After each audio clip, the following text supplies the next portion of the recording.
খুব সচরাচর চোখে খুব কমই পড়ে। আসলে ব্যবসার কোনো শেষ নাই, শিক্ষার কোনো শেষ নাই।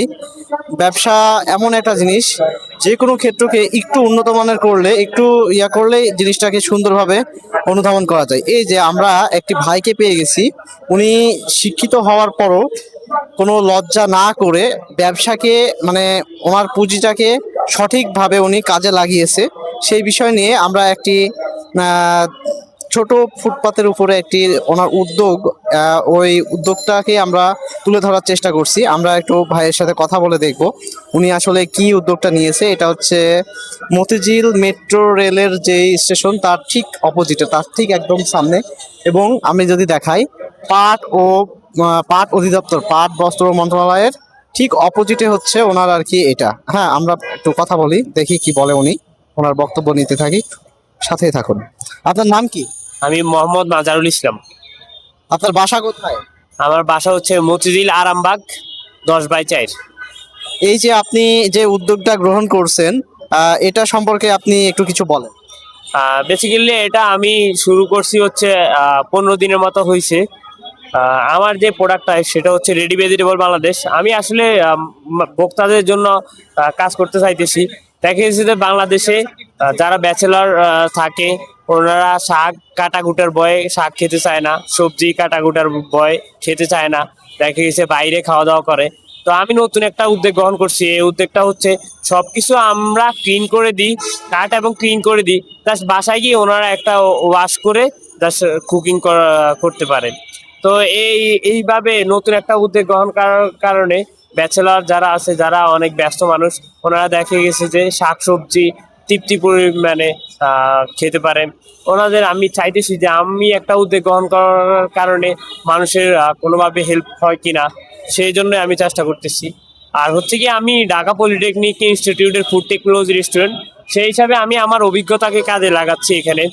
আহ, আর হচ্ছে কি, আমি বসার পর থেকে আমি সবার ভালোই পজিটিভলি সাড়া পাইতেছি, সবাই পজিটিভ ভাবে আমাকে দেখতেছে। আপনার এই উদ্যোগটা যে ইয়াটা করছেন, এটাতে আপনি আপনার যে ব্যবসাটা স্টার্টিং করছেন, এটাতে সাড়া কেমন পাচ্ছেন?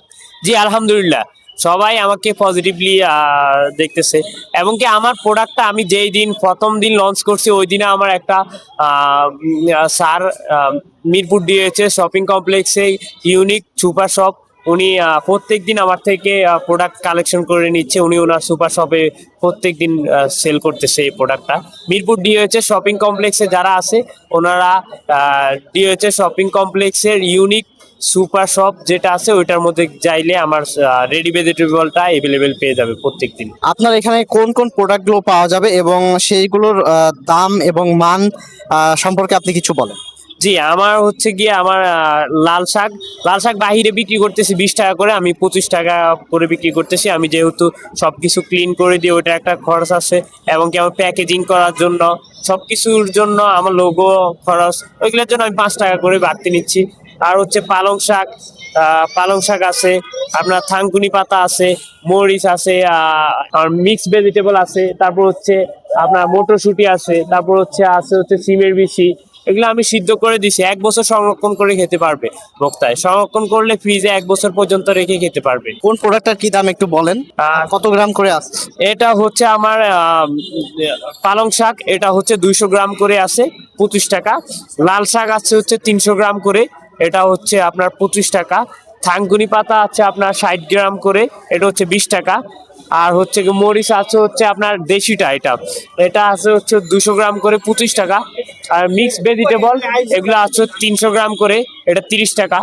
আর হচ্ছে আপনার এটা হচ্ছে মটরশুঁটি আছে 250 গ্রাম করে, এটা হচ্ছে 70 টাকা। এগুলো আপনার সিদ্ধ করে দেওয়া হয়, 1 বছর সংরক্ষণ করে রেখে খেতে পারবে। আর হচ্ছে সিমের বিচি 250 গ্রাম 80 টাকা, এটাও 1 বছর সংরক্ষণ করে রেখে খেতে পারবে ফ্রিজে। আর হচ্ছে আমার কাছে সব ধরনের আইটেমে পাওয়া যায়, সব ধরনের আমি আইটেম রাখার চেষ্টা করি। আমার কথা হচ্ছে, ভোক্তা আমার কাছে যাই চাবে আমি তাই দিব। আচ্ছা, এই যে নতুন উদ্যোক্তা হিসেবে আপনি আগাম বার্তা কি দিতে চাচ্ছেন?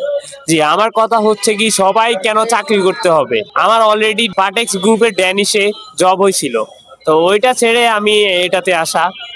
আমি ডিপ্লোমা এখন আমার কমপ্লিট হয় নাই, তার মধ্যে আমি আমার চাইতেছি নিজে উদ্যোক্তা হয়ে নিজে কোনো একটা কিছু করার জন্য, তাতেই হয়তো দেশবাসীকে আমি ভালো কোনো কিছু দিতে পারবো, সেটাই চেষ্টা করতেছি। আপনার এই উদ্যোক্তা হওয়ার পিছনে আপনার ফ্যামিলি কি আপনাকে সাপোর্ট করছে? আপনাকে কিভাবে সাহায্য সহযোগিতা করছে তারা? বেসিক্যালি আমার ফ্যামিলি আসলে এখনো ফুললি ভাবে আমাকে কোনো সাপোর্ট দেয় নাই। বলতেছে যে এগুলা আসলে করে কি হবে, আসলে এগুলা আর লাইফ কি। তো আমার মা আমাকে বলতেছে যে যেটাই করো করতে থাকো, হয়তো একদিন সফলতা আসবে ইনশাল্লাহ। ঠিক আছে, ধন্যবাদ। আমি কয়েকটা কাস্টমার রিভিউ নিব। আমি একটা কাস্টমার পেয়ে গেছি, ওনার সাথে একটু কথা বলি। আমি দেখলাম আপনি একটা প্যাকেট কিনছেন, এখানে আপনি কি কিনছেন? জি, এটা হচ্ছে মটরশুঁটি। আসলে সে যে উদ্যোগটা নিয়ে এখানে বসছে এটা অত্যন্ত একটা ভালো উদ্যোগ। এবং বেকার না থেকে কোনো ধরনের অসামাজিক কার্যকলাপ না করে বেকারত্ব দূর করার জন্য তিনি যে কাজটা করতেছে এটা অত্যন্তই একটা ভালো কাজ, এবং এটাকে আমি অবশ্যই অ্যাপ্রিসিয়েট করি। আর তাছাড়া সবচেয়ে বড় ব্যাপার হচ্ছে যে মটরশুঁটির একটা খোসা থাকে, খোসাটা ছাড়িয়ে তিনি যে বিক্রি করছেন এটা অত্যন্ত একটা ভালো উদ্যোগ। ভাই, এই যে এটা কিনছেন, এটার থেকে আপনি কি সুবিধা উপভোগ করতে পারছেন? আসলে এটা উদ্যোগ আপনারা নিছেন, আমি আজকে দেখলাম এটা, তো ভালোই লাগলো। এবং আমরা যদি এরকম রেডিমেড পেয়ে থাকি, পরিবারের যারা কাজ করে তাদের জন্য ভালো হবে। এবং দ্বিতীয়ত হচ্ছে এরকম সামাজিক উদ্যোগ নেওয়া দরকার।